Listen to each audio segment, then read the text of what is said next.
إلا الله محمد رسول الله صلى الله عليه وسلم.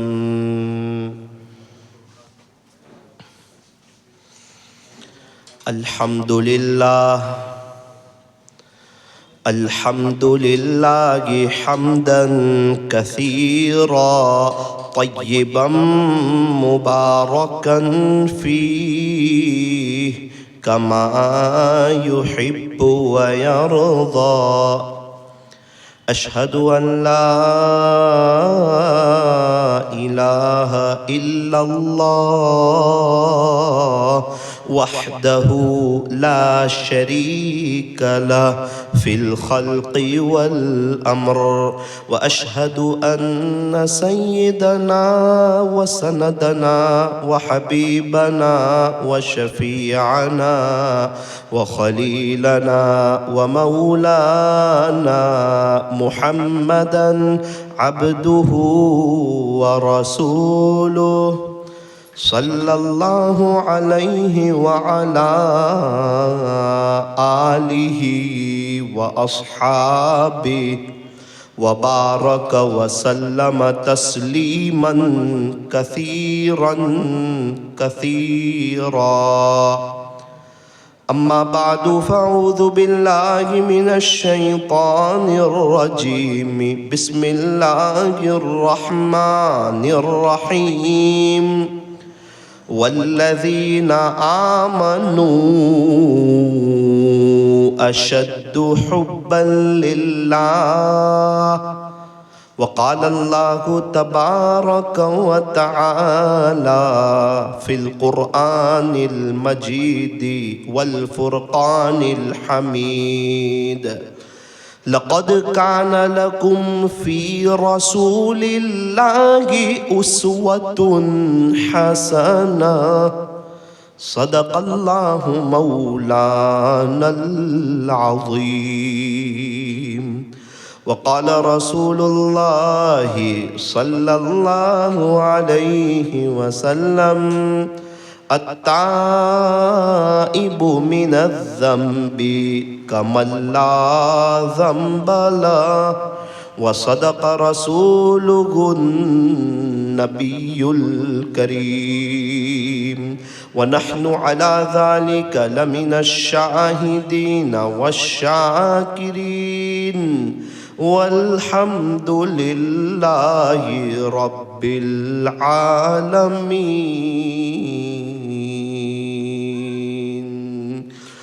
محمد کی محبت دین حق کی شرط اول ہے. صلی اللہ علیہ وسلم. محمد کی محبت دین حق کی شرط اول ہے.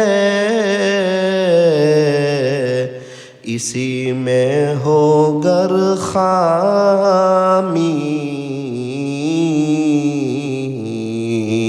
تو سب کچھ نامکمل ہے. محمد کی محبت سند ہے آزاد ہونے کی. خدا کے دامن توحید میں آباد ہونے کی. نازاگ حسن جس پہ نازاگ حسن جس پہ یہ حسن رسول ہے کہ کہکشاں تو آپ کے قدموں کی دھول ہے. اے کاروان شوق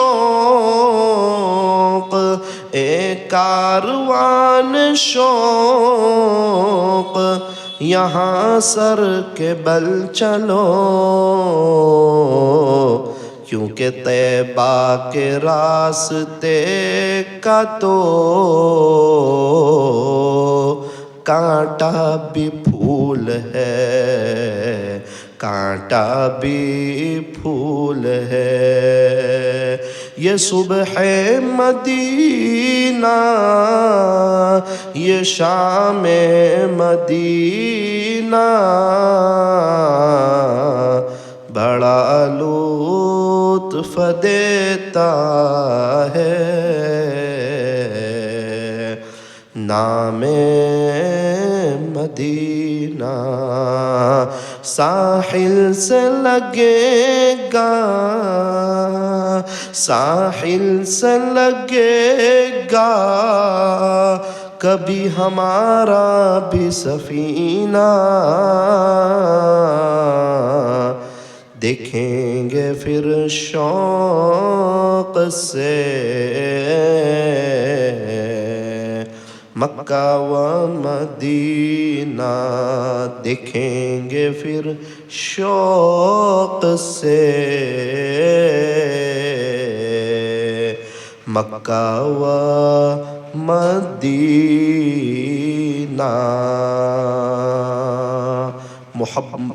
محبت کی زبان سے درود پاک پڑھ لیجئے۔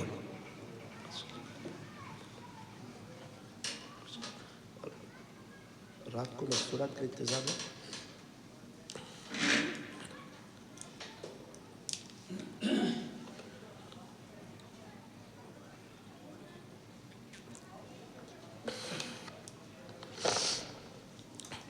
میری محترم دینی ماؤں اور بہنوں، تھوڑا آواز سلو کرو، ایکو تھوڑا سلو کرو۔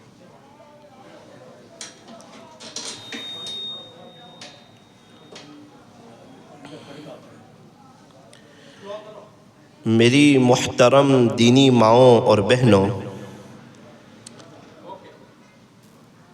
الحمدللہ شعبان کا مبارک مہینہ چل رہا ہے، رمضان کی آمد ہے۔ بڑا مبارک مہینہ، بڑی عظمتوں والا مہینہ، بڑی رحمتوں والا مہینہ، بڑا قیمتی مہینہ۔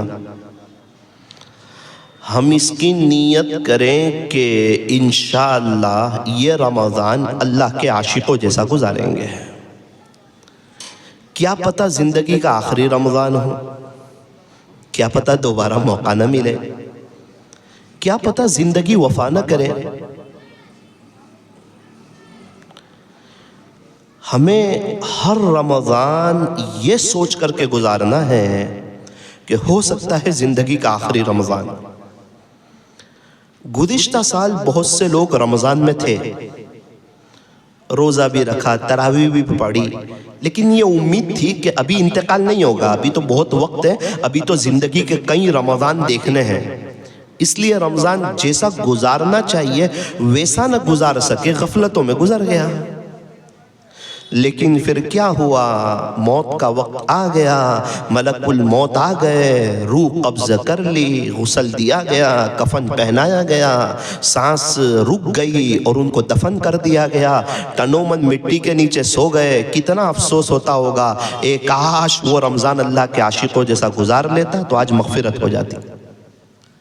اسی طرح شیطان انسان کو امیدیں دلاتا ہے کہ ابھی تو بہت وقت ہے، ابھی تو زندگی کے کئی رمضان گزارنے ہیں، ابھی کہاں موت آ جائے گی، ابھی کون سی عمر ہو گئی ہے۔ اسی لیے شیطان کی بات میں نہیں آنا چاہیے۔ کیا کریں؟ فرمایا کہ رمضان کی تیاری کر لیں، رمضان کی تیاری کر لیں۔ رمضان کی تیاری کیا ہے؟ گناہوں کو چھوڑ دیں، موبائل کا غلط استعمال بند کر دیں، سیریل وغیرہ دیکھنا بند کر دیں، نامحرموں کے ساتھ تعلق ختم کر دیں، اپنے گھروں سے اور اپنے موبائل سے ٹی ویوں کو نکال دیں، قرآن شریف کی تلاوت شروع کر دیں، نمازوں کا اہتمام، اللہ کو راضی کرنا، اللہ سے صلح کرنا۔ شادی ہوتی ہے نا تو انسان 4 مہینے پہلے تیاری کرتا ہے، شادی ہے، شادی ہے، شادی ہے، تب جا کے ان کی شادی کامیاب ہوتی ہے۔ رمضان کی پہلے سے تیاری کریں گے نا تو انشاءاللہ رمضان وصول ہوگا، اللہ کے عاشقوں جیسا رمضان گزارنے کا انشاءاللہ مجھے اور آپ کو موقع ملے گا۔ تو دو کام کرنے ہیں، نمبر ایک گناہوں کو چھوڑ دینا ہے، اور نمبر دو حضور صلی اللہ علیہ وسلم کی محبت کو اپنے دل کے اندر اتارنا ہے۔ محمد کی محبت دین حق کی شرط اول ہے، اسی میں ہو گر خامی تو سب کچھ نامکمل ہے۔ صحابیات نے حضور صلی اللہ علیہ وسلم سے بڑی محبت کی، بڑا گہرا عشق کیا، ہمارے نبی صلی اللہ علیہ وسلم پر بہت زیادہ درود شریف پڑھتی تھی، آپ کی محبت میں جیتی تھی اور آپ کی محبت میں مرتی تھی۔ ہمارے نبی صلی اللہ علیہ وسلم کی محبت میں جان دینے کے لیے تیار ہو جاتی تھی۔ ذرا دھیان سے سنیں، میں آج کی مجلس میں تقریباً 6-7 صحابیات کے واقعات آپ کو سنانا چاہتا ہوں، تاکہ ہمیں پتہ چلے کہ صحابیات نے اللہ کے نبی حضرت محمد الرسول اللہ صلی اللہ علیہ وسلم سے کیسا عشق کیا تھا اور کیسی محبت کی تھی۔ اللہ تبارک و تعالی ہم تمام کو عاشق رسول بنائے، اور مرنے سے پہلے پہلے اللہ تعالی ہمیں سچی پکی توبہ کی توفیق عطا فرمائے۔ احد پہاڑ تو بڑا مشہور ہے، مدینہ منورہ کا ایک بڑا زبردست پہاڑ ہے، اور وہ جنتی پہاڑ ہے، بہت بڑا پہاڑ ہے احد پہاڑ۔ یہ احد پہاڑ ہمارے نبی صلی اللہ علیہ وسلم سے محبت کرتا تھا، اور ہمارے نبی حضرت محمد الرسول اللہ صلی اللہ علیہ وسلم احد پہاڑ سے محبت فرماتے تھے۔ اللہ اکبر کبیرہ، یہ پہاڑ کتنا مبارک ہے کہ ہمارے نبی اس سے محبت کرے، اور پہاڑ ایک بے جان چیز ہے، اس کے باوجود وہ ہمارے نبی حضرت محمد الرسول اللہ صلی اللہ علیہ وسلم سے محبت کرتا ہے۔ اس میں ہمارے لیے بہت بڑا سبق ہے کہ جب ایک پہاڑ ہمارے نبی سے اتنی محبت کرتا ہے، وہ بے جان ہے، تو ہم تو جاندار ہیں، ہمارے اندر تو روح ہے، ہم تو ہمارے نبی صلی اللہ علیہ وسلم کے امتی ہے۔ ہمارے نبی ہمارے لیے رویا کرتے تھے، تڑپا کرتے تھے، 23 سال تک ہمارے لیے راتوں کو کون رویا؟ ہمارے نبی ہمارے لیے روئے۔ فرمایا کہ جب ایک پہاڑ بے جان ہو کر کے پیارے نبی صلی اللہ علیہ وسلم سے اتنی محبت کرتا ہے، تو ہمیں جاندار ہو کر کے حضور صلی اللہ علیہ وسلم سے کتنی محبت کرنی چاہیے۔ اللہ تبارک و تعالی ہم تمام کو بھی عاشق رسول بنائے۔ مسجد نبوی شریف سے باپ ملک الفہد کے گیٹ سے جب باہر نکلتے ہیں تو احد پہاڑ نظر آتا ہے۔ ابھی الحمدللہ 40 دن پہلے میں مدینہ منورہ میں تھا، تو ہمارا جو گھر تھا نا وہ احد پہاڑ کے قریب تھا۔ صبح دیکھو تو الگ نظارہ ہے، دوپہر کے دیکھو تو الگ نظارہ ہے، شام کو دیکھو تو الگ نظارہ ہے، رات کو دیکھو تو الگ نظارہ ہے۔ میں کبھی کبھار ہماری بلڈنگ کے ٹیریس پہ چڑھ جاتا تھا اور وہاں سے احد پہاڑ کا نظارہ کرتا تھا۔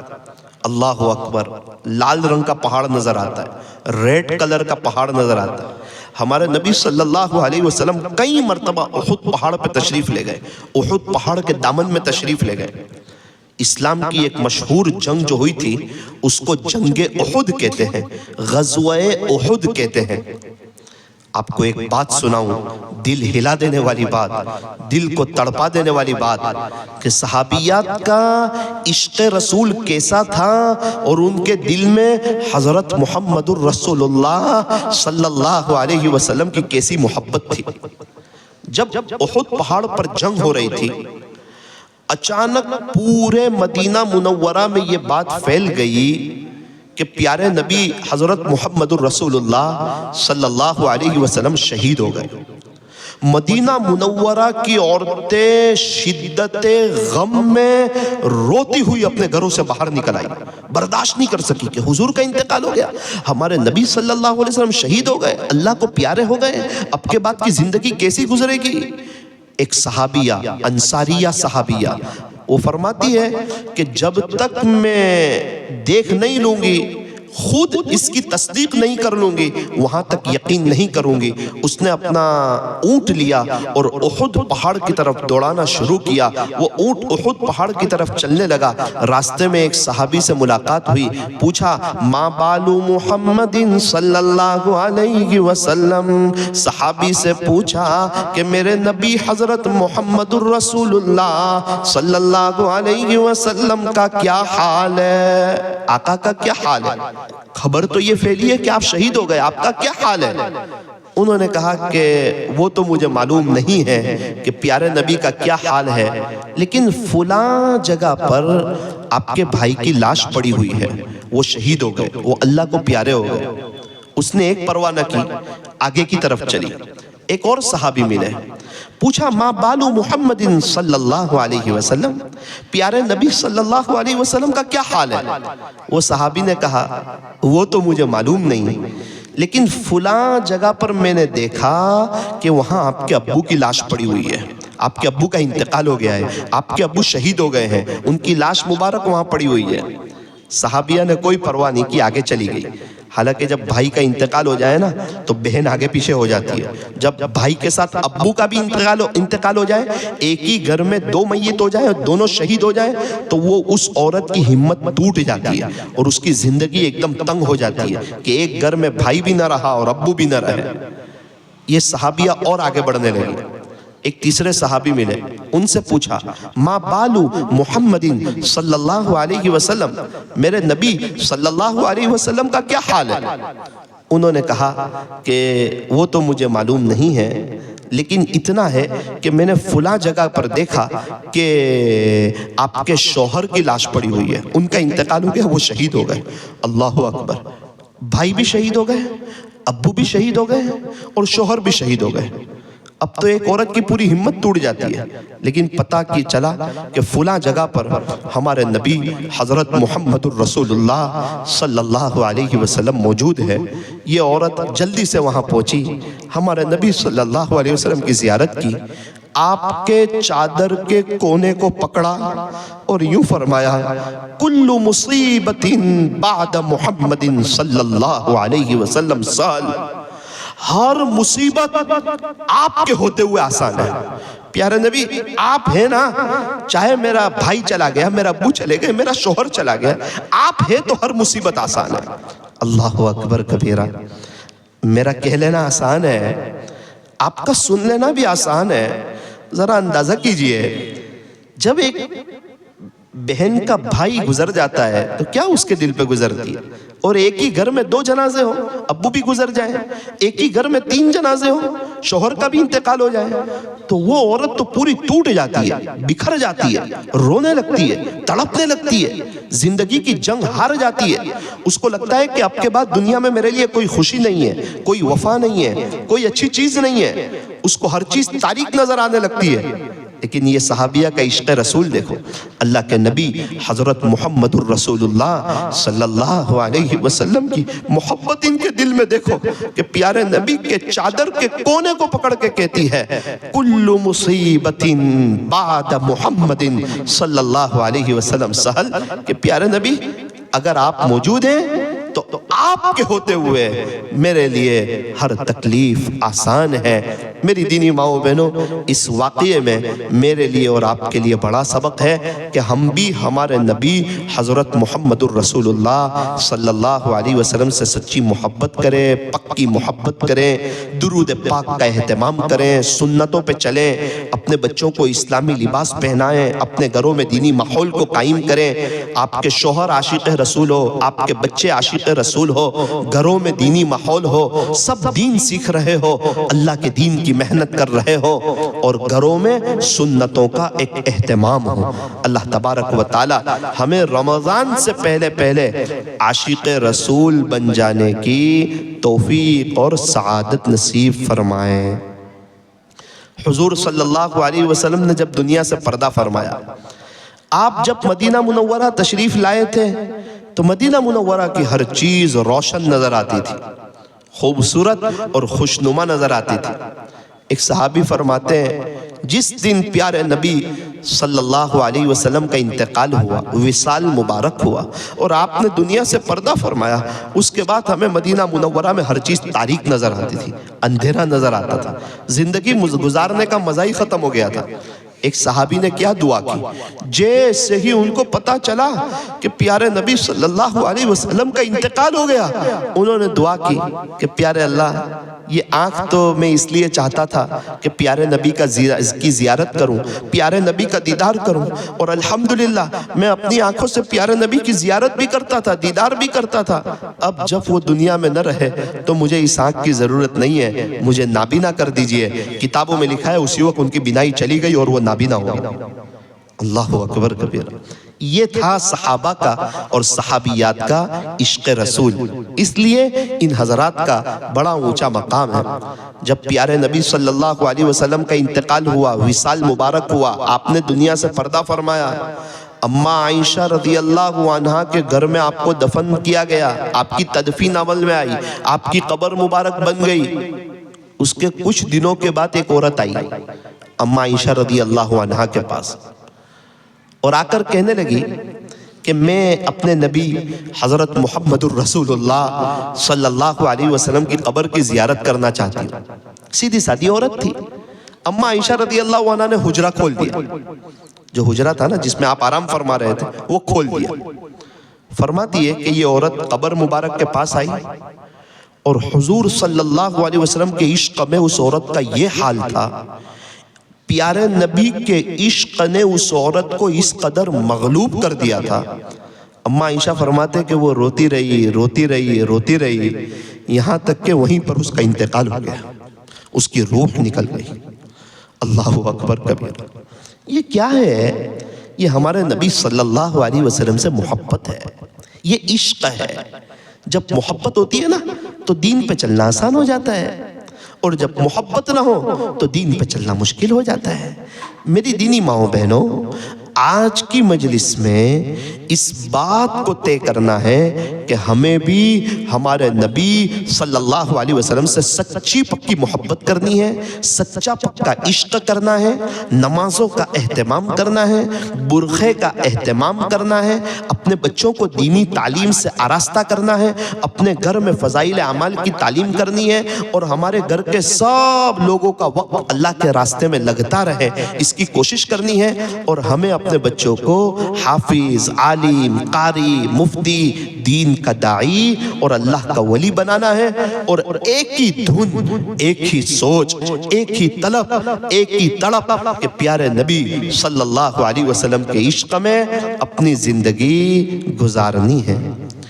حضور صلی اللہ علیہ وسلم کی ایک بیوی ام حبیبہ رضی اللہ عنہا، یہ حضرت ابو سفیان کی بیٹی تھی، ام حبیبہ رضی اللہ عنہ۔ اور ابو سفیان آپ کو پتا ہے کہ ابھی تک مسلمان نہیں ہوئے تھے، اسلام قبول نہیں کیا تھا، اور حضور صلی اللہ علیہ وسلم کو ستانے میں حد پار کر دی تھی۔ احد میں جو کفار کی طرف سے امیر لشکر بن کے آئے تھے وہ ابو سفیان آئے تھے۔ غزوہ خندق میں کافروں کے جو سردار بن کے آئے تھے وہ ابو سفیان آئے تھے۔ ہمارے نبی صلی اللہ علیہ وسلم نے ابو سفیان کی بیٹی ام حبیبہ رضی اللہ عنہا سے نکاح کر لیا۔ اس طرح ابو سفیان پیارے نبی صلی اللہ علیہ وسلم کے خسر ہو گئے، لیکن ابھی تک ایمان نہیں لائے، اسلام نہیں لائے۔ جب صلح حدیبیہ ہو گئی تو مکہ کے کافر بھی کبھی کبھار مدینہ منورہ میں آنے لگے۔ اسی صلح حدیبیہ کے دوران ابو سفیان مکہ مکرمہ سے مدینہ منورہ آئے، اور جب مدینہ منورہ آئے تو سوچا کہ میری بیٹی ام حبیبہ جو ہے یہ تو پیارے نبی صلی اللہ علیہ وسلم کی بیوی ہے، تو جب میں مدینہ منورہ آیا ہوں، جب میں یہاں پر آیا ہوں تو میں ام حبیبہ کے گھر بھی چلا جاؤں۔ ابو سفیان فرماتے ہیں کہ میں اپنی بیٹی کے گھر میں گیا، یعنی حضور صلی اللہ علیہ وسلم کے گھر میں، چونکہ وہ حضور صلی اللہ علیہ وسلم کی بیوی تھی، ازواج مطہرات میں سے تھی، ام المؤمنین تھی، مسلمانوں کی ماں تھی۔ جیسے ہی ابو سفیان گھر میں آئے تو ام حبیبہ خوش ہو گئی، چونکہ ابو تھے نا، اور باپ سے تو اپنی بیٹی کو تو باپ سے محبت ہوتی ہے، بیٹی تو مسلمان ہے، بیٹی تو اسلام قبول کر چکی ہے، پیارے نبی صلی اللہ علیہ وسلم کی بیوی ہے، ازواج مطہرات ہے، کیا قسمت ہے، کیا خوش نصیبی ہے۔ ہمارے نبی صلی اللہ علیہ وسلم کو ہم خواب میں دیکھنا چاہتے ہیں، اور پیارے نبی صلی اللہ علیہ وسلم آپ کے ساتھ بیٹھتے ہوں گے، آپ کے ساتھ آرام کرتے ہوں گے، آپ کے ساتھ محبت فرماتے ہوں گے، آپ کے ساتھ شفقت فرماتے ہوں گے، روزانہ تقریباً شام کو ام حبیبہ رضی اللہ عنہا کے گھر میں آتے ہوں گے۔ او کیا ان حضرات کی مقدر پر قربان جاؤں، ان کو سلام ہو، اللہ تعالیٰ نے ان کو دنیا میں کیا بہترین موقع عطا فرمایا، کیا بہترین مواقع عطا فرمائے۔ ابو سفیان مدینہ منورہ آئے، سوچا کہ پیارے نبی صلی اللہ علیہ وسلم کی جو بیوی ہے، میری بیٹی ہے، ام حبیبہ ہے، ان کے گھر چلا جاؤں۔ چنانچہ وہ ام حبیبہ رضی اللہ عنہا کے گھر میں آئے، جیسے ہی گھر میں آئے ایک بستر بچھا ہوا تھا، وہ بستر پر بیٹھنے کی کوشش کرنے لگے، جیسے ہی بستر پہ آنے لگے ام حبیبہ رضی اللہ عنہ نے فوراً بستر کو الٹ دیا۔ ابو سفیان کو غصہ آیا، اچھا نہیں لگا، کہا بیٹی میں تیرا باپ ہوں، مہمان کے آنے پر بستر بچھایا جاتا ہے یا بستر کو لپیٹ دیا جاتا ہے؟ اس نے کہا کہ میرے ابو، یہ پیارے نبی حضرت محمد رسول اللہ صلی اللہ علیہ وسلم کا بستر ہے، خلاصہ یہ ہے کہ پیارے نبی اس پہ آرام فرماتے ہیں، اور میرے ابو آپ مشرک ہے، مشرک ہونے کی وجہ سے آپ ناپاک ہے، آپ نجیس ہے، اس لیے آپ میرے ابو کے بستر پہ نہیں بیٹھ سکتے۔ اللہ اکبر کبیرہ۔ سوچا ابو ناراض ہوتے ہو تو ناراض ہو جائیں، لیکن حضور صلی اللہ علیہ وسلم کی شان میں کوئی کمی نہ آئے، آپ کی عظمت میں کوئی کمی نہ آئے، اور عشق رسول میں کوئی کمی نہ آئے۔ چاہے آپ ناراض ہو جائے، چاہے میرے ابو ناراض ہو جائے، ابو کا دامن چھوٹتا ہو تو چھوٹے، لیکن پیارے نبی حضرت محمد الرسول اللہ صلی اللہ علیہ وسلم کا دامن نہ چھوٹے۔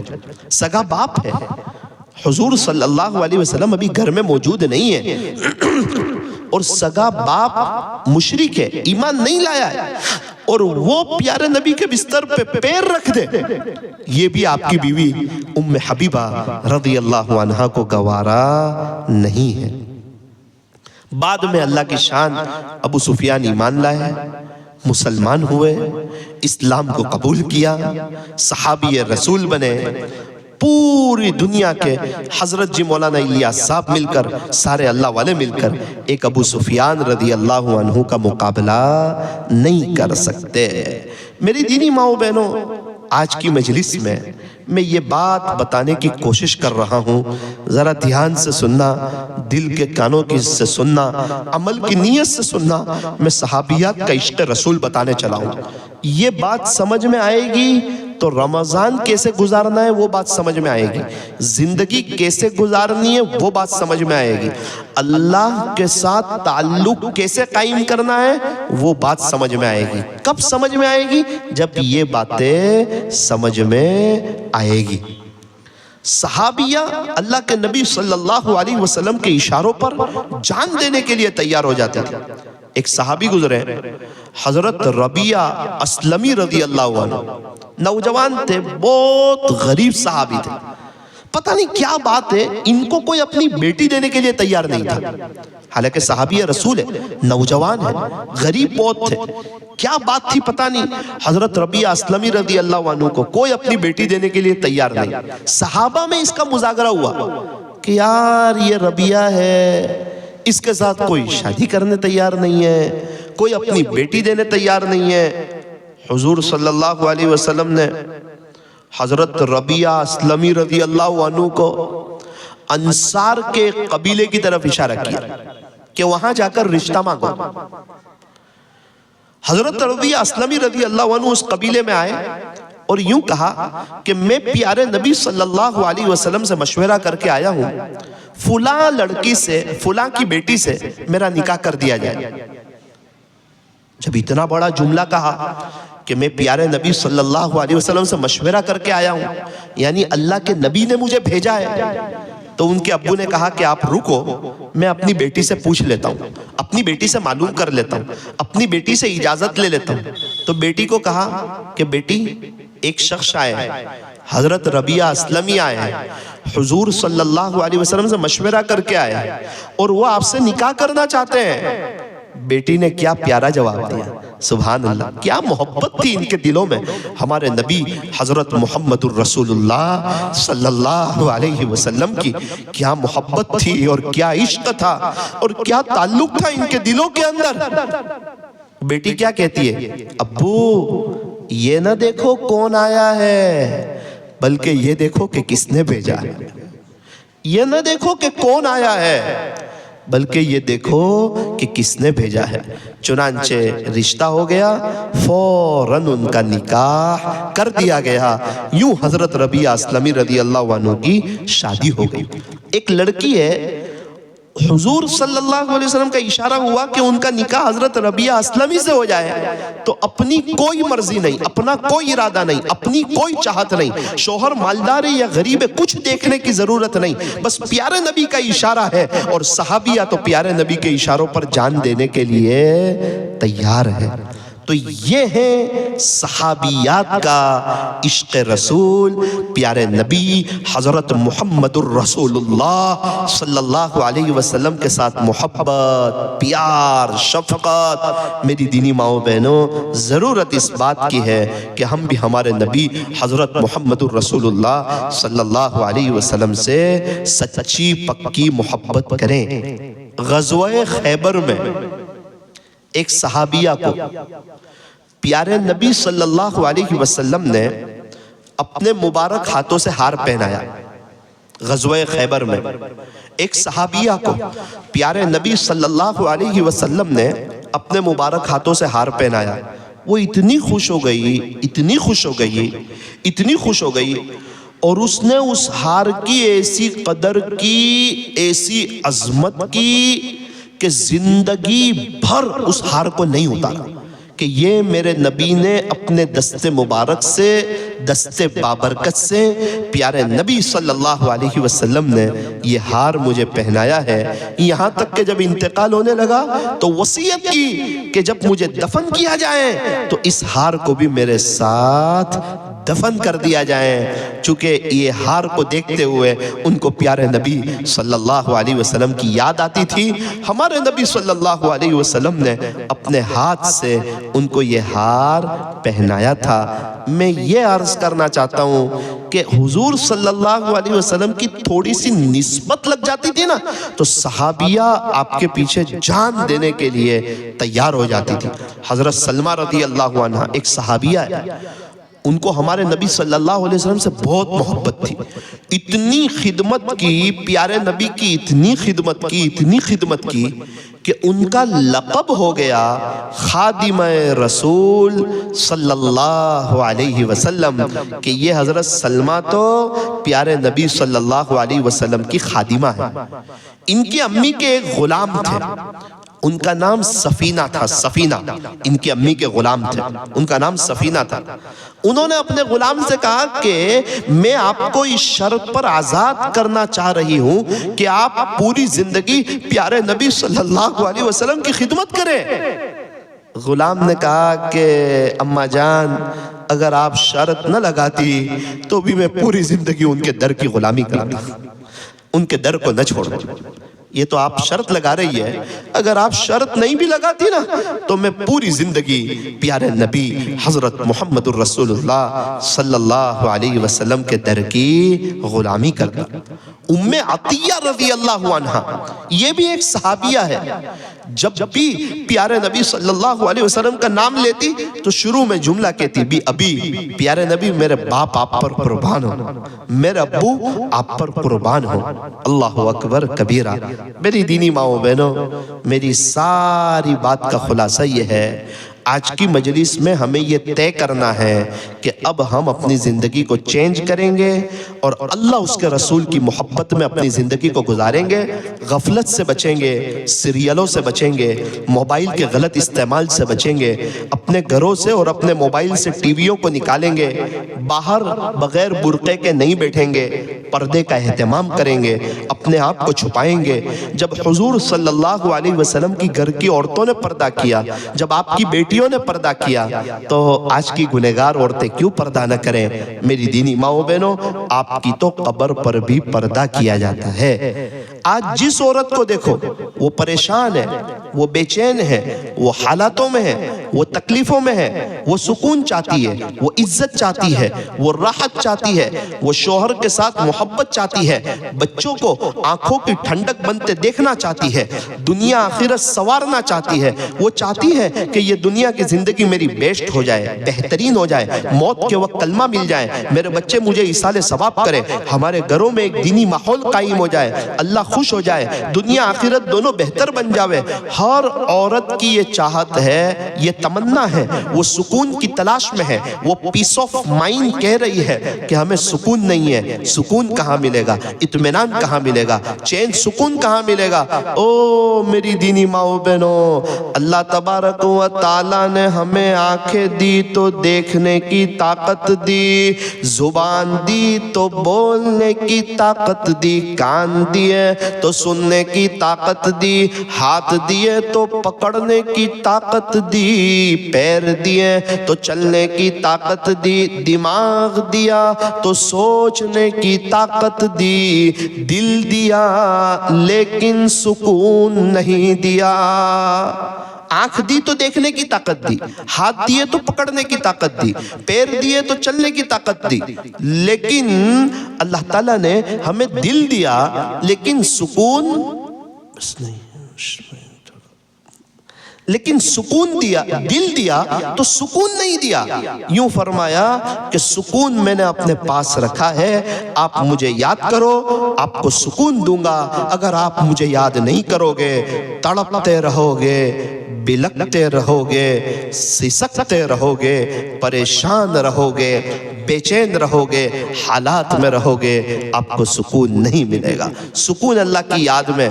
اللہ اے لوگو سنو، خبردار ہو جاؤ، بذکر اللہ تطمئن القلوب،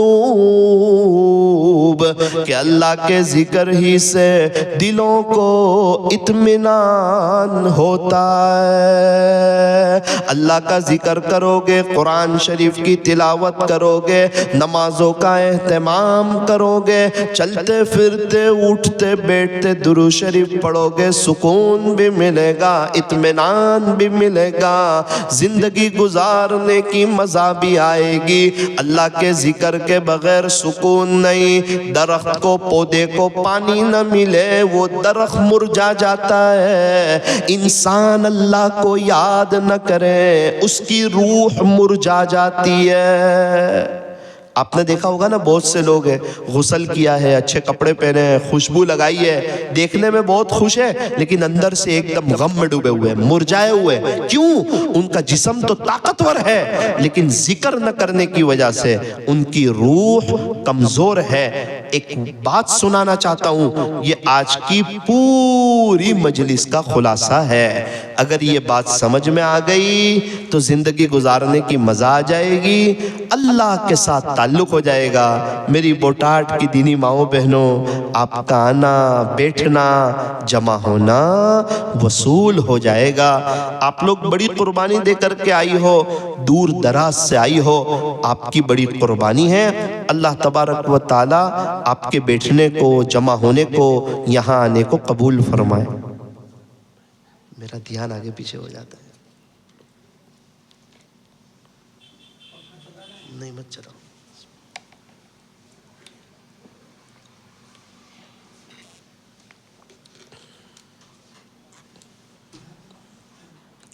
الحمدللہ۔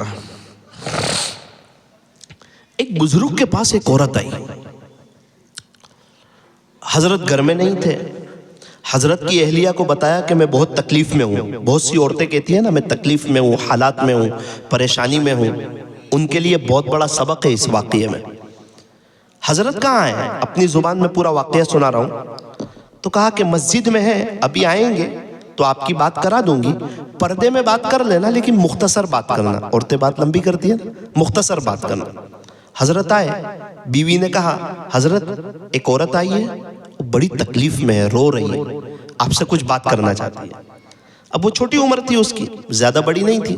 حضرت نے پوچھا کہ بیٹی کیا ہوا، کیوں روتی ہے، کیوں پریشان ہے، کیوں حالات میں، کیوں تکلیف میں؟ کیا پیسوں کی کمی ہے؟ کیا گھر نہیں ہے؟ کیا شوہر تجھ سے محبت نہیں کرتا، وقت نہیں دیتا ہے؟ اس نے کہا نہ حضرت ایسی بات تو نہیں ہے، شوہر تو بہت اچھے ہیں، وقت بھی دیتے ہیں، پیار بھی کرتے ہیں، گھر بھی بہت بڑا ہے، میرے شوہر کی فیکٹریاں ہیں، پیسے بھی بہت ہیں، گھر کا پورا خرچ بھی میرے شوہر چلاتے ہیں، یہاں تک کہ گھر کے مالی تک کو پیسے بھی میرے شوہر دیتے ہیں.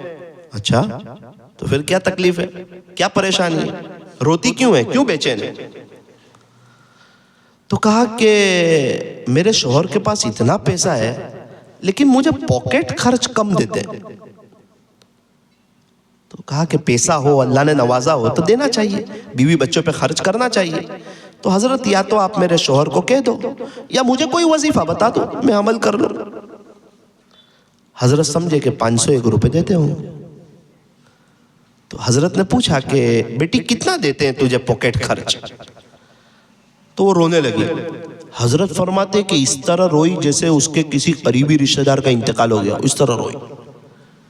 اور روتے روتے کہنے لگی حضرت مجھے میرے شوہر پاکٹ خرچ صرف 50,000 روپیہ ہی دیتے ہیں.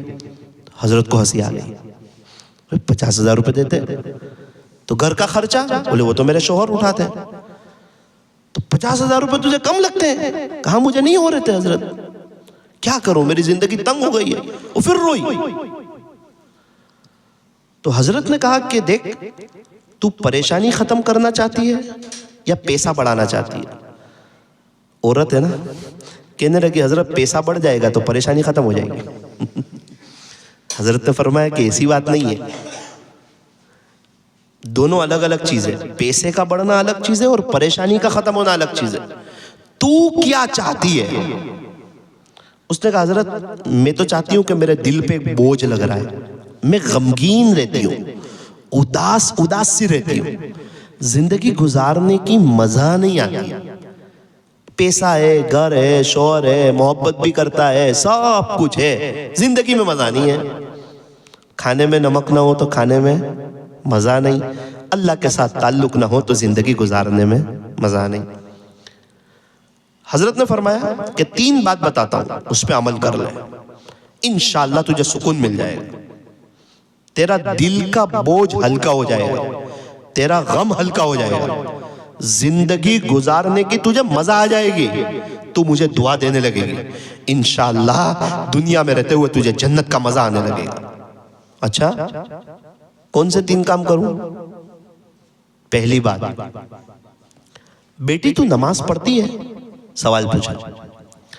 اس نے کہا حضرت اللہ کا شکر ہے، ویسے میں کوئی بے نمازی نہیں ہوں، میں نماز پڑھتی ہوں، کبھی 5 وقت کبھی 4 وقت، کبھی 5 وقت کی پڑھ لی، کبھی فجر چھوٹ جاتی ہے. ہاں حضرت ہمارے علاقے میں شادی ہو، دوپہر کا وقت ہو تو 1-2 نمازیں چھوٹ جاتی. اور کہیں گھومنے کے لیے گئی ہوں تفریحی علاقوں میں، پہاڑوں پر، دریا کناروں پر، تو اس وقت میری ایک بھی نماز نہیں ہوتی، جو ہے وہ آپ کے سامنے ساری بات رکھ دی. حضرت نے سمجھایا جس کا خلاصہ یہ ہے کہ بیٹی نماز نہیں چھوڑا کر، نماز تو اللہ کا حکم ہے. کعبۃ اللہ کا طواف کبھی رکتا ہے؟ نہیں رکتا. فرض نماز کھڑی ہوتی ہے تو کعبۃ اللہ کا طواف بھی رک جاتا ہے. اے انسان نماز کی تو وہ شان ہے جو بیت اللہ شریف کے طواف کو بھی روک دیتی ہے، تو تیرے کام کاج اور تیرے کاروبار اور تیرے گھر کے کام کاج اور تیری راتوں کی میٹھی نیند کی کیا حیثیت ہے جس کی وجہ سے تو نمازیں چھوڑ دیتی ہے. پھول ہے گلاب کا کلی کس کام کی، جو نماز نہیں پڑھے اس کی زندگی بھی کس کام کی۔ نماز سے مت کہو کہ مجھے کام ہے، کام سے کہو کہ مجھے نماز پڑھنی ہے۔ حضور صلی اللہ علیہ وسلم کی تو تہجد بھی نہیں جاتی تھی، خواجہ صاحب کی پیران پیر کی تہجد بھی نہیں جاتی تھی، اور ان کے دیوانوں کی آج کل فجر کی نماز جانے لگی ہے۔ فجر کی نماز چھوٹ جاتی ہے، انسان اللہ کی حفاظت سے نکل جاتا ہے، اللہ کی ذمہ داری سے نکل جاتا ہے۔ حضرت نے فرمایا کہ بیٹی آج کی مجلس میں نیت کر کہ انشاءاللہ جان تو دوں گی لیکن نماز نہیں چھوڑوں گی۔ اس نے کہا حضرت نیت کرتی ہوں انشاءاللہ نماز نہیں چھوڑوں گی، نمازوں کا اہتمام کروں گی۔ ماشاءاللہ بہت اچھا۔ اب نماز پڑھنی ہے تو لمبی نماز، کوالٹی والی نماز، اللہ کو پسند آ جاوے ایسی نماز، رکوع میں 3 مرتبہ کی جگہ 5 مرتبہ سبحان ربی العظیم، سجدے میں 3 مرتبہ کی جگہ 5 مرتبہ سبحان ربی الاعلیٰ۔ اس طرح نماز لمبی بھی ہو جائے گی، مصلی پہ وقت زیادہ بھی گزر جائے گا، اور نماز کے بعد 2 منٹ کی دعا، تو انشاءاللہ یہ نماز بے حیائی اور برائی کے کاموں سے روک بھی لے گی اور اللہ کا تعلق بھی نصیب ہو جائے گا۔ اس نے کہا حضرت انشاءاللہ آپ نے 3 بات بتائی، پہلی بات نماز ہے، میں نماز پر عمل کر لوں گی انشاءاللہ۔ دوسری بات، حضرت نے کہا بیٹی پردہ کرتی ہے؟ حضرت اللہ کا شکر ہے کرتی ہوں، بہت پکا نہیں کرتی ہوں، اور پردہ بھی کرتی ہوں تو چونکہ مالدار علاقے کی ہوں، مالدار کے گھر سے ہوں، اس لیے ڈیزائن والا برقع پہنتی ہوں، فیشنیبل برقع پہنتی ہوں اور کرتی بھی ہوں پردہ۔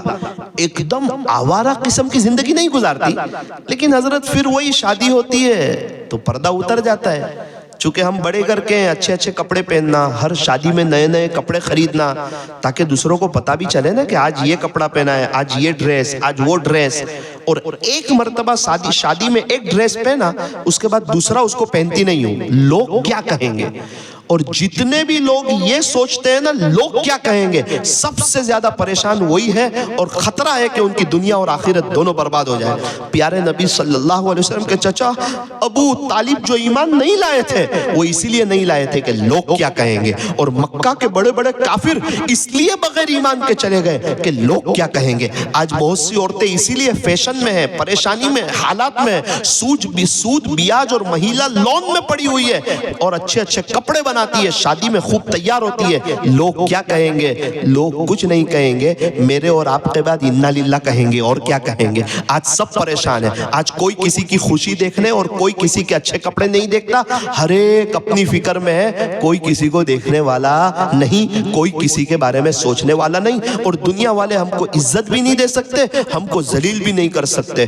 نادان کو اس بات کا بالکل نہیں پتا، وَتُعِزُّ مَن تَشَاءُ وَتُذِلُّ مَن تَشَاءُ، کہ عزتیں بھی اللہ دیتے اور ذلیل بھی اللہ کرتے۔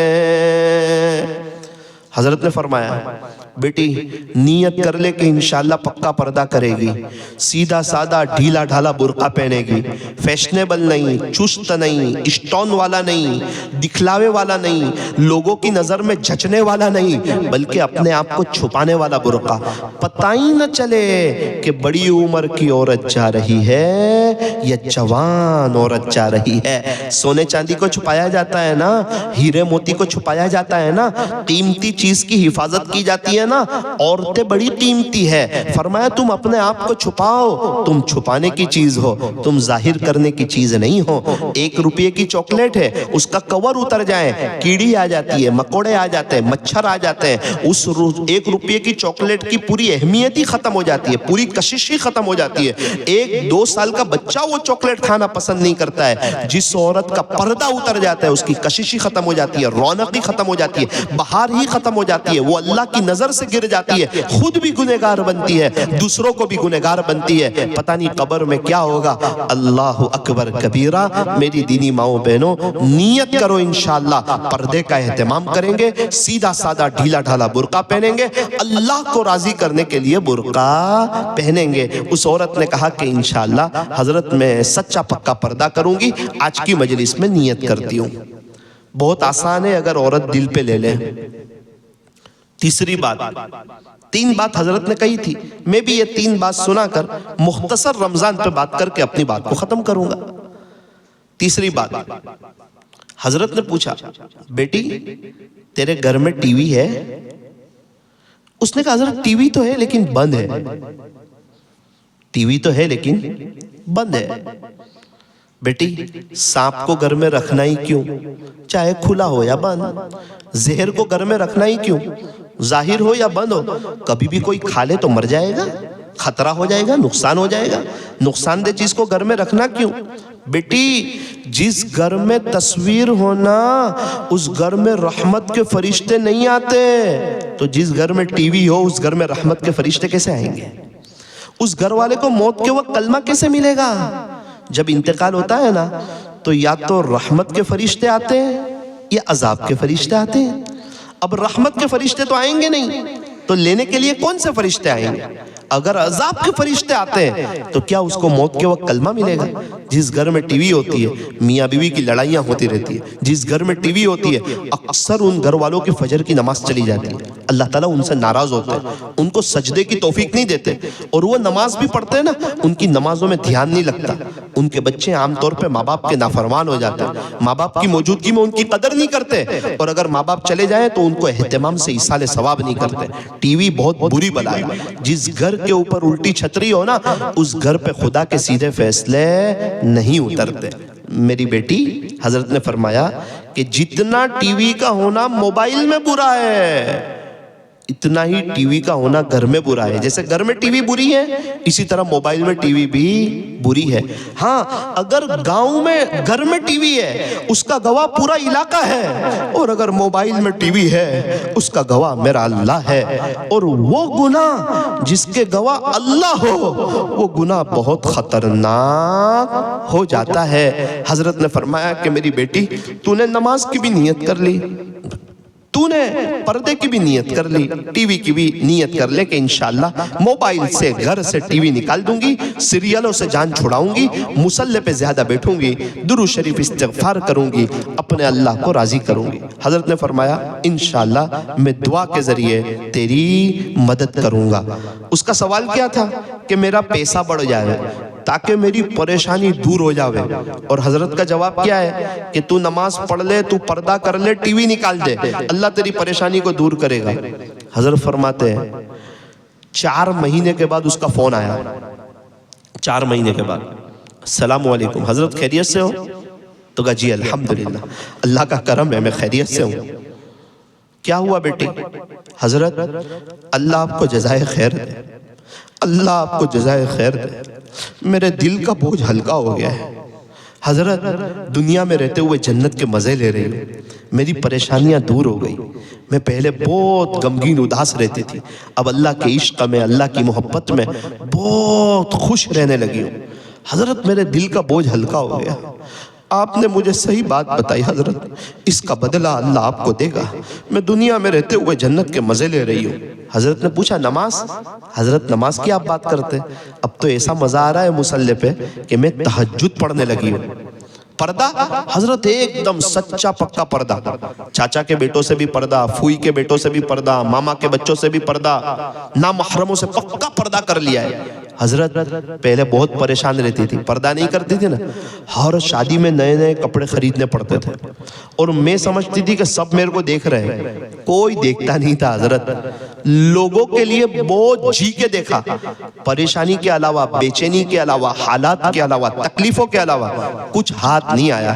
حضرت جب سے پردہ کیا ہے نا اللہ کے لیے جینے لگی ہوں، شادیوں میں فضول خرچی سے بھی بچ گئی، برقع پہن کے چلی جاتی ہوں، برقع پہن کے آ جاتی ہوں، اس کی شادی بھی ہو جاتی ہے، اور الحمدللہ پہلے سے زیادہ میری تعریف ہو رہی ہے، پہلے سے زیادہ میری عزت ہو رہی ہے کہ دیکھو مالدار گھر کی عورت ہے، کیسا پردے میں آتی ہے، پردے میں چلی جاتی ہے۔ پہلے میک اپ کرنا، تیار کرنا، نامحرموں کو بتانا، مٹکا کے چلنا، اور اس طرح زندگی گزارنا، لوگ میرے کو دیکھیں، لوگوں کو پتا چلے میں کتنی خوبصورت ہوں، میرا کپڑا کیسا ہے، میرا دوپٹہ کیسا ہے، میرا پرس کیسا ہے، میری سینڈل کیسی ہے، اس میں وقت بھی جاتا تھا، بار بار آئینے کے سامنے کھڑا رہنا۔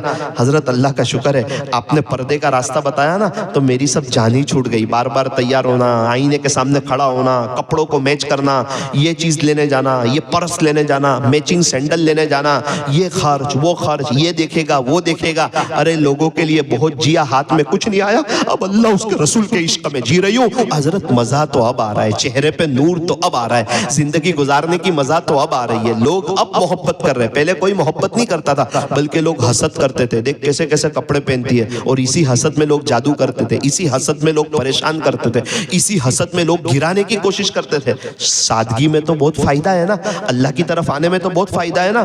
الدین یسر, دین تو بہت آسان ہے, دین پہ چلنا تو بہت آسان ہے, لیکن ہم نے اس کو مشکل کر دیا ہے. فیشن میں اور رسم و رواج میں اور معاشرے کو منانے میں اور لوگوں کو راضی کرنے میں ہم لوگ ایسے لگے ہیں کہ اللہ کو ناراض کر بیٹھے. شادی کا موقع آتا ہے, گھر کی کام والی تک کو بھی راضی کیا جاتا ہے, اللہ اس کے رسول کو ناراض کر دیا جاتا ہے. کیا نقصان ہوتا ہے؟ شادی تو ہو جاتی ہے, عزت تو ہو جاتی ہے, واہ واہ تو ہو جاتی ہے. 2 مہینے کے بعد بیٹی کا فون آتا ہے, امی سسرال میں اچھا نہیں, شوہر وقت نہیں دیتا, اور میری ساس میرے خلاف ہو گئی, میری نڑند میرے خلاف ہو گئی. خوشی میں تو ہر کوئی آ جاتا ہے, غمی میں کوئی نہیں آتا. ماں باپ کی راتوں کی نیندیں اڑ جاتی ہے کہ ہم نے اپنی بیٹی کو کہاں دے دیا, کہاں دیا نہیں. شادی کے موقع پہ آپ نے اللہ اس کے رسول کو ناراض کر دیا, اس لیے اب یہ ہے آپ کو بھگتنا پڑے گا. اللہ اکبر کبیرہ. اللہ تبارک و تعالی ہمیں صحیح سمجھ عطا فرمائے. اس نے کہا حضرت سچا پکا پردہ کر رہی ہوں, اور گھر میں جا کے الحمدللہ ٹی وی نکال دیا تھا, سیریلوں سے جان چھڑا لی, مصلے سے دوستی کر لی. حضرت نے ایک سوال پوچھا کہ بیٹی وہ 50,000 روپے کا کیا ہوا جو تجھے ہو نہیں رہے تھے, اور تو روتی تھی, اس طرح روتی تھی تیرے کسی بہت قریبی رشتہ دار کا انتقال ہو گیا ہو, تو ایسا روتی تھی, تڑپتی تھی, وہ 50,000 کا کیا ہوا؟ وہ کہنے لگی حضرت آپ کو کیا بتاؤں, اب تو میرا کام 15,000 میں ہی ہو جاتا ہے, 35,000 روپے بچ جاتے ہر مہینے.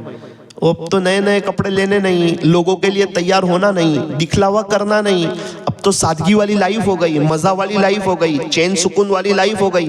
دنیا میں رہتے ہوئے جنت کا مزہ لے رہی ہوں, دل کا بوجھ ہلکا ہو گیا. انشاءاللہ میرا اللہ آپ کو اس کا بہتر بدلہ دے گا. آپ نے مجھے صحیح ایڈریس بتایا, آپ صحیح کہہ رہے تھے, 50,000 نہیں بیٹی تجھے 3.5 لاکھ ملیں گے نا تو بھی تجھے سکون نہیں ملے گا. آپ صحیح کہہ رہے تھے, میرا مسئلہ پیسوں سے حل نہیں ہوتا, میرا اللہ کے ساتھ تعلق نہیں تھا, اس لیے میں پریشان تھی.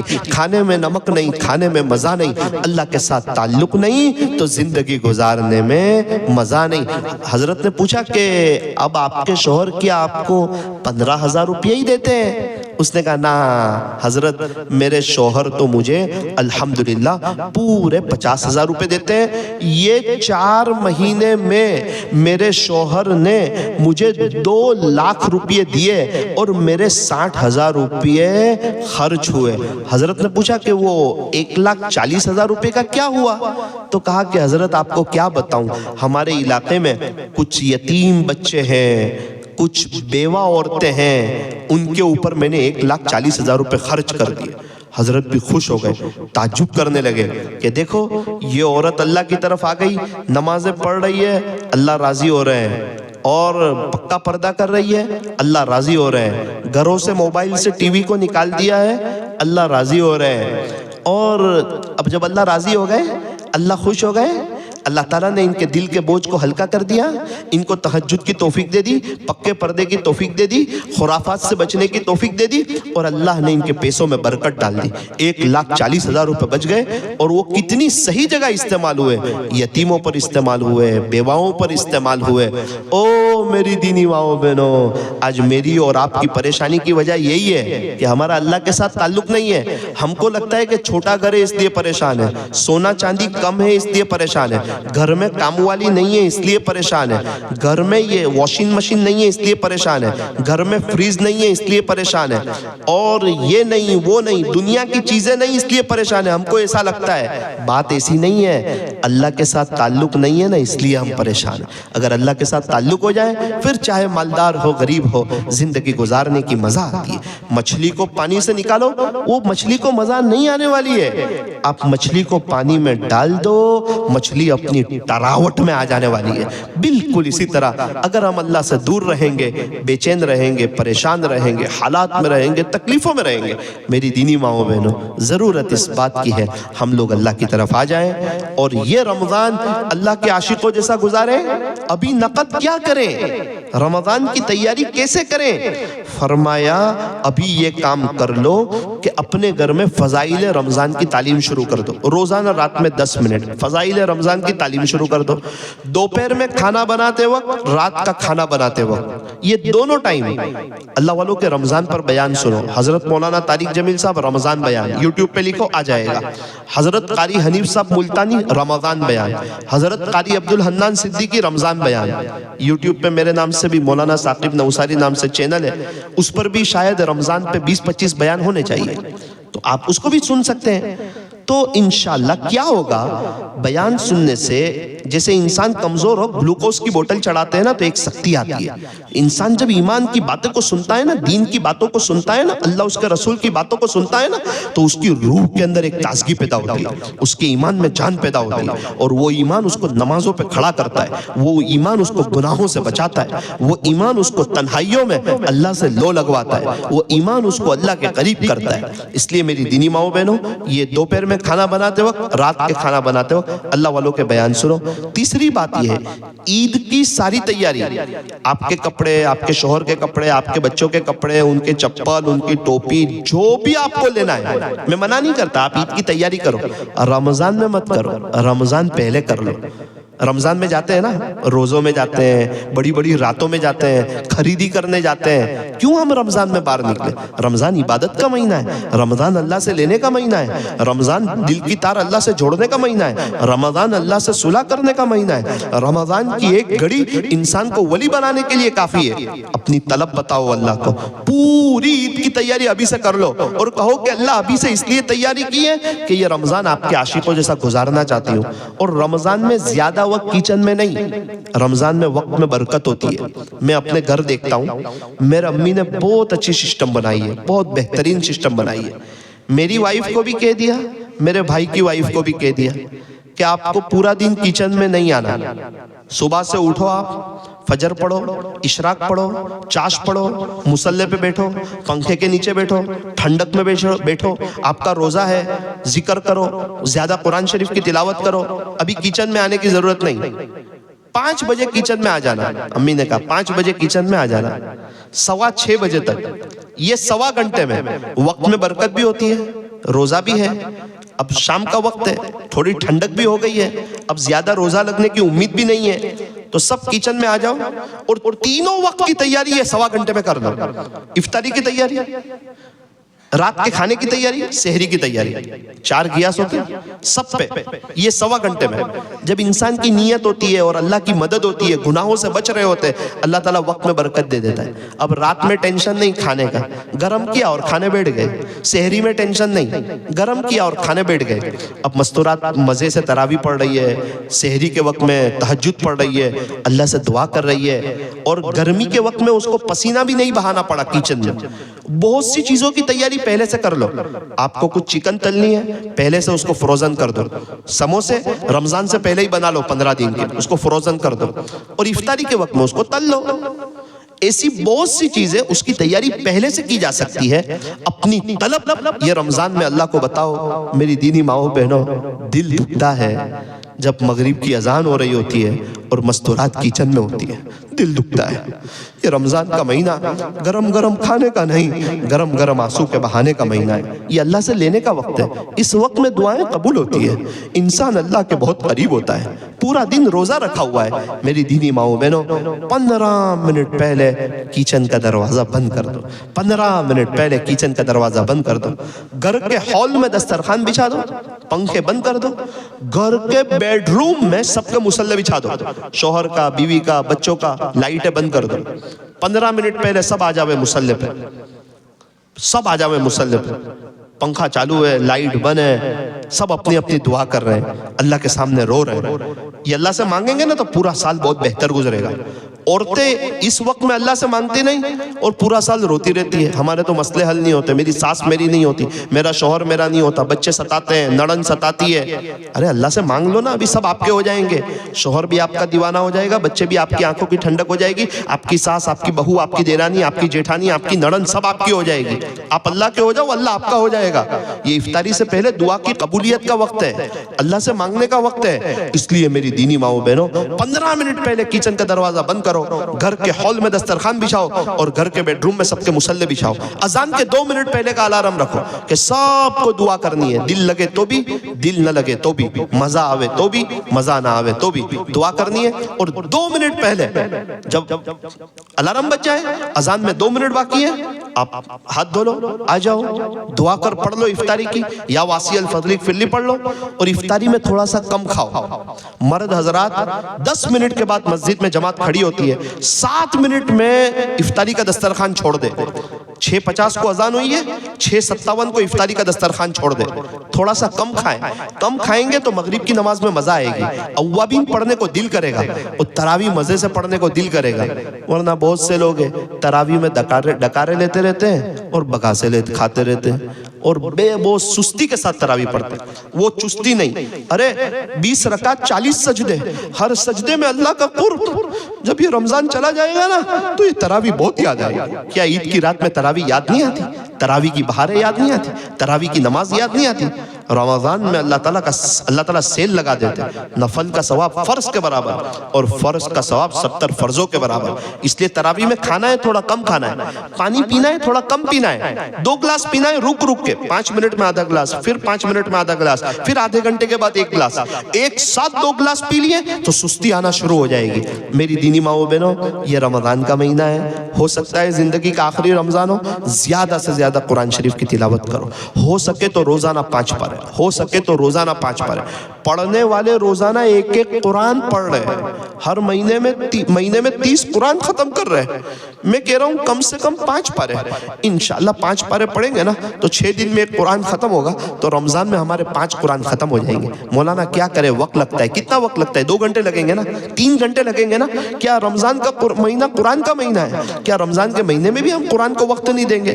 مصلی پہ بچھا ہوا ہو، اس پہ ہم قرآن شریف کی تلاوت کریں. اور رمضان میں 4 چیزوں کا اہتمام زیادہ: لا الہ الا اللہ کی کثرت، استغفر اللہ. یہ حضور صلی اللہ علیہ وسلم کا بتایا ہوا وظیفہ ہے. اس کا خلاصہ: لا الہ الا اللہ، استغفر اللہ، جنت کا سوال، جہنم سے پناہ، اسألک الجنہ واعوذ بک من النار. چلتے پھرتے اٹھتے بیٹھتے لا الہ الا اللہ، استغفر اللہ، اسألک الجنہ واعوذ بک من النار. یہ رمضان کا وظیفہ ہے، پیارے نبی کا بتایا ہوا وظیفہ ہے. لوگ اپنے پیر کے بتائے ہوئے وظیفے پہ عمل کرتے. یہ تو پیروں کے پیر، نبیوں کے سردار، تاجدار مدینہ حضرت محمد الرسول اللہ صلی اللہ علیہ وسلم کا بتایا ہوا وظیفہ ہے. ہم نیت کریں انشاءاللہ چلتے پھرتے اٹھتے بیٹھتے لا الہ الا اللہ، استغفر اللہ، اسألک الجنہ واعوذ بک من النار یہ پڑھتے رہیں گے. اللہ تعالی ہمیں اپنے عاشقوں جیسا رمضان گزارنے کی توفیق عطا فرمائے. ساری مائیں بہنیں نیت کریں انشاءاللہ 5 وقت کی نماز کا اہتمام کریں گے انشاءاللہ، لمبی اور کوالٹی والی نماز پڑھیں گے انشاءاللہ، اور روزانہ کم سے کم 1500 مرتبہ صلی اللہ علیہ وسلم پڑھیں گے.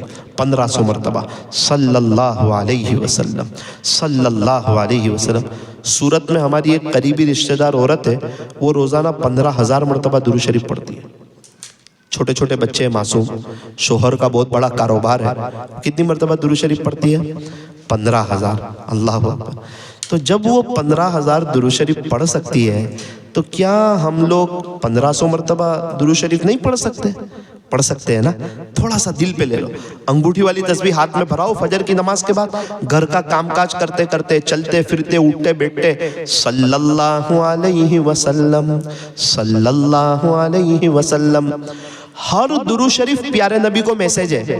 کوئی ہم کو 2-4 میسج کرتا ہے تو اس سے تعلق ہو جاتا ہے. روزانہ 1500 مرتبہ پیارے نبی کو میسج کریں گے تو کیا تعلق نہیں ہو جائے گا؟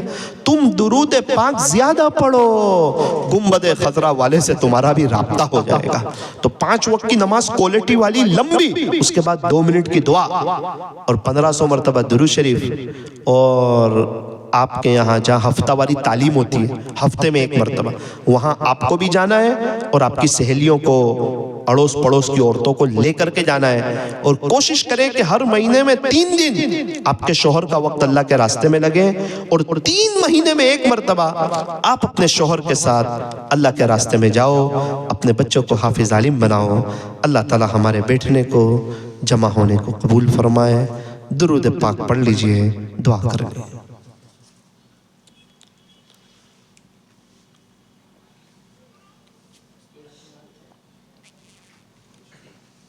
ہے انتظام؟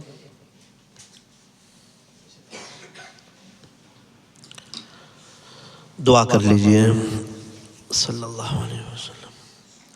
الحمد لله رب العالمين.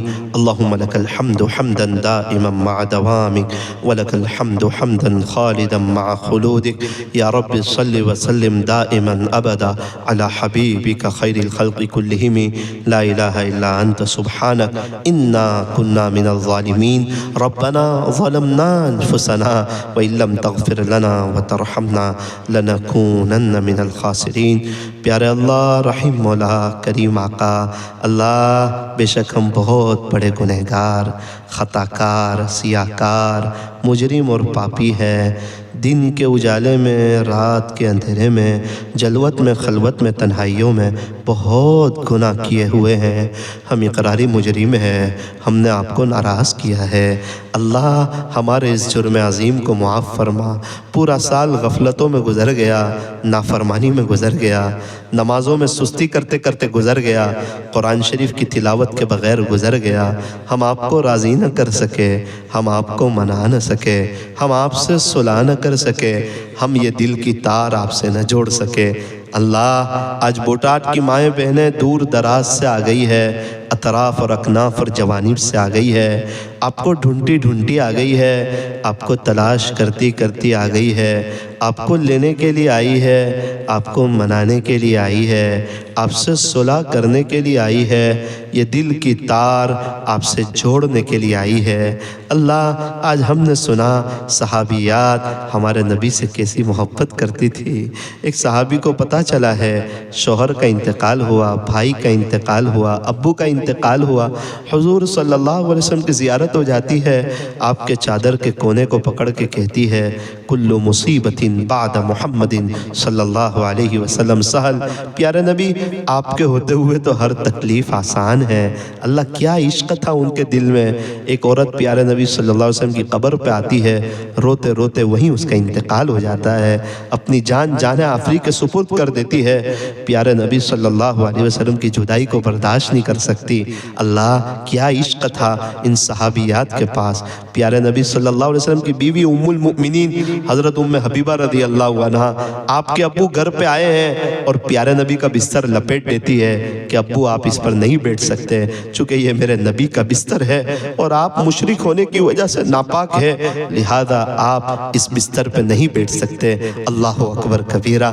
اللہ کیا عشق تھا ان کے دلوں میں. پیارے نبی حضرت محمد الرسول اللہ صلی اللہ علیہ وسلم کا. رب کریم ہمیں بھی پیارے نبی کا سچا عشق عطا فرما، سچی محبت عطا فرما. پیارے نبی صلی اللہ علیہ وسلم کی سنتوں پہ چلنے کی توفیق عطا فرما. ہماری ماؤں بہنوں کو نمازوں کے اہتمام کی توفیق عطا فرما. اول وقت لمبی نمازیں پڑھنے کی توفیق عطا فرما. اپنے گھروں سے، اپنے موبائل سے ٹی ویوں کو نکال دینے کی توفیق عطا فرما. موبائل کے صحیح استعمال کی توفیق عطا فرما. اللہ والوں کے بیانات سننے کی توفیق عطا فرما. انسٹا سے اور نامحرموں کے چکروں سے ہماری دینی ماؤں بہنوں کی حفاظت فرما. اپنے اپنے شوہر کی خدمت کر کے اس کا دل جیت کر اللہ کو راضی کر لینے کی توفیق عطا فرما، اپنے بچوں کو اسلامی لباس پہنانے کی، ان کی اسلامی تربیت کرنے کی، وہ بچے حافظ، عالم، قاری، مفتی، دین کے دائی بن جائیں، ان بچوں کی آخرت بن جائیں۔ اللہ ماں باپ کو ایسی سوچ رکھنے کی توفیق عطا فرما۔ اللہ رمضان کا مبارک مہینہ ہے، بہت سے لوگ پریشان ہیں، حالاتوں میں ہیں، تکلیفوں میں ہیں، ان کی تکلیفیں دیکھی نہیں جاتی۔ رب کریم، ابھی میں 20 دن پہلے مہاراشٹر کے سفر میں تھا، 20 دن پہلے ایک چچا دعا میں بہت رونے لگے۔ میرے سے بات ہوئی، میں نے کہا چچا کیا ہوا، اتنا کیوں روتے تھے؟ تو کہا کہ بیٹا کیا بتاؤں تجھے، کیا بتاؤں، میرا بیٹا تھا 23 سال کی عمر میں اس کا انتقال ہو گیا، وہ اللہ کو پیارا ہو گیا۔ اس کی چھوٹی بیٹی تھی، وہ میرے پاس آ گئی، اس کی ماں کے پاس رہتی تھی، میری بہو کے پاس۔ 3 سال کے بعد میری بہو کا نکاح ہو گیا، اب وہ بیٹی میرے ساتھ رہنے لگی ہے۔ مولانا ابھی تھوڑی سی بڑی ہو گئی، 6 سال کی ہو گئی، اسکول سے آتی ہے تو مجھے پوچھتی ہے دادو دادو میرا ابو کہاں ہے، میرا امی کہاں ہے؟ بیٹا میرا دل بھر آتا ہے، میں اس کو کیا جواب دوں؟ ابھی تک تو اس کو کچھ پتہ نہیں تھا اور اب اس کو پتہ چلنے لگا ہے۔ پیرنٹس میٹنگ ہوتی ہے، اس کے آگے ابو کا نام لکھا ہوا ہے، میں اس کو کہتا ہوں کہ بیٹا میں ہوں نا تیرا ابو، یہ تیری دادی تیری اماں ہے۔ وہ کہتی ہے نا نا نا دادو میرا ابو کہاں ہے؟ مولانا میں رو رو کے میرا حال برا ہو جاتا ہے۔ وہ بار بار مجھے کہتی ہے دادا میرا ابو کہاں چلے گئے؟ اللہ اکبر کبیرہ، بیٹا وہ یاد آتا ہے، میرے بیٹے کی یاد آتی ہے، میرا دل بھر آتا ہے۔ اللہ آپ نے ہمیں بہت اچھی حالت میں رکھا ہے، آپ کا شکر ہے، آپ کا کرم ہے، آپ کا احسان ہے۔ کچھ 2-1 سال پہلے رمضان میں نے دیکھا نوساری میں ایک عورت ہے، کبھی ادھر کو چکر لگاتی ہے، کبھی ادھر کو چکر لگاتی ہے، دھوپ میں گھوم رہی ہے، پاگلوں کی طرح گھوم رہی ہے۔ 5 بجے آخرکار میں نے اس کو پوچھ ہی لیا اماں جی کیا حال ہے؟ کبھی یہاں چکر لگاتے کبھی وہاں چکر لگاتے، کوئی پریشانی ہے؟ کہا ہاں بیٹا آج گھر میں سحری میں کچھ نہیں تھا، میری 3 بیٹیاں ہیں، تینوں بیٹیوں نے کہا امی سحری میں تو کچھ ہے نہیں، روزہ رکھیں گے تو ہمیں افطاری میں کیا ملے گا؟ میں نے کہا کہ دیکھو یہ کچھ روٹیاں ہیں نا، اس کو تل کے تھوڑا سا دودھ ہے چائے بنا کے روٹی اور چائے آپ کھا لیجئے، تھوڑا سا کم کھا لو، پانی زیادہ پی لو۔ آج میں قریب میں نوساری شہر ہے، وہاں جا کے تمہارے خاطر پہلی مرتبہ بھیک مانگوں گی، لیکن تم کو شاندار افطاری کراؤں گی، تم کو مزیدار افطاری کراؤں گی، کچھ فروٹ بھی لے کے آؤں گی، کچھ تلن بھی لے کے آؤں گی، تم کو کچھ بنانے کی ضرورت نہیں ہے، تمہارے خاطر تمہاری ماں آج بھیک مانگے گی، بچیوں آپ سحری کر لو۔ اللہ اکبر، اللہ کیسے لوگ ہیں اس دنیا میں، کس طرح ان کا رمضان گزرتا ہے۔ آپ کا شکر ہے ہم لوگ تو بہاروں میں ہیں، ہم لوگ تو نعمتوں میں ہیں، مزیدار سحری میں دسترخوان، افطاری میں عالی شان دسترخوان، لیکن اللہ ہم اس کی ناقدری کر دیتے ہیں۔ مستورات سحری بنانے میں، سحری کی تیاری میں ایسا لگ جاتی ہے تہجد اور اس وقت رونا ہی بھول جاتی ہے آپ کے سامنے۔ اللہ کبھی تو ہم سحری میں اتنا کھا لیتے ہیں کہ پورا دن ڈکاریں آنے لگتی ہے، اللہ افطاری میں کھانے پہ ایسے لگ جاتے ہیں کہ مغرب میں ہماری رکعتیں ہی چلی جاتی ہے۔ اللہ رمضان کی ناقدری سے ہماری حفاظت فرما، ٹائم پاس کرنے سے ہماری حفاظت فرما، رمضان کی 1-1 منٹ کو وصول کرنے کی توفیق عطا فرما، آپ کے عاشقوں جیسا رمضان گزارنے کی توفیق عطا فرما۔ تو میں نے اس کو کہا کہ آپ کبھی یہاں چکر لگا رہے کبھی وہاں چکر لگا رہے، کہا مولانا کیا کروں، دکان پہ جاتی ہوں تو کہتے گھر سے ملے گا گھر جاؤ، گھر پہ جاتی ہوں تو کہتے گھر نہ آؤ دکان سے ملے گا دکان سے لے لو۔ مولانا 2 گھنٹے کے قریب ہو گئے دھوپ میں گھومتے گھومتے، میں بھی روزے سے ہوں، میری تینوں بچیاں روزے سے ہے، یہ امید لگائی ہوئی ہے ابھی ہماری ماں آئے گی نا تو فروٹ بھی لائے گی، کچھ تلن بھی لائے گی، لیکن ان کو کیا پتا میرے جانے کا وقت ہو گیا، چونکہ اب افطاری کا وقت ہو جائے گا، مجھے کسی نے کچھ نہیں دیا، خالی ہاتھ جاؤں گی، میری بچیوں کا دل ٹوٹ جائے گا۔ میرا کہہ لینا بھی آسان ہے، آپ کا سن لینا بھی آسان ہے۔ اپنی زبان میں کچھ مانگ لیجئے اللہ سے، کچھ ایک دو آنسو بہا لیجیے، کہہ دیجیے اللہ میری توبہ، اللہ میری توبہ، اب میں آپ کو ناراض نہیں کرتی، اب میں زندگی چینج کر لیتی ہوں۔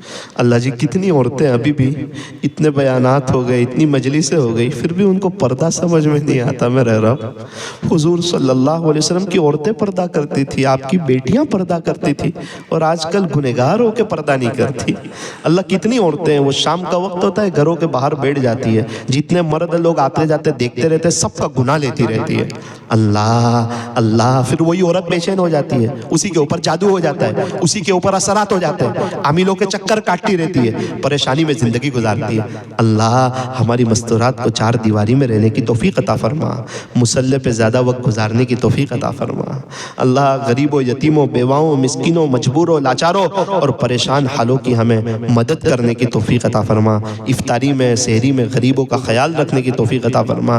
اللہ آپ کا شکر ہے، آپ نے بہت اچھی حالت میں رکھا ہے، ہم کانٹوں پہ سجدہ کریں تو بھی کم ہے۔ اللہ اس بیان کے لیے یہ نوجوانوں کی ٹیم نے، ہیلپ گروپ والوں نے بہت محنت کی ہے، بہت کوشش کی ہے۔ اللہ بڑی محنتوں کے بعد ایک پروگرام ہویا کرتا ہے، ایسے ہی نہیں ہو جاتا، آپ کو سب معلوم ہے۔ ان کی جوانی کو قبول فرما، ان کی محنتوں کو قبول فرما، ان کو بار بار حج عمرے کی زیارت نصیب فرما، ان میں سے ایک ایک کی تربیت فرما، ان میں آپس میں اتفاق، اتحاد، مودت اور رحمت عطا فرما، ہر ایک کو ایک دوسرے کا خیال کرنے کی توفیق عطا فرما، اسی طرح ان کو دین کے کاموں میں آگے بڑھنے کی توفیق عطا فرما، اور علاقے والوں کو ان کی مدد کرنے کی توفیق عطا فرما۔ پیارے اللہ ایک محبت کی نظر ہم تمام پر ڈال دیجئے۔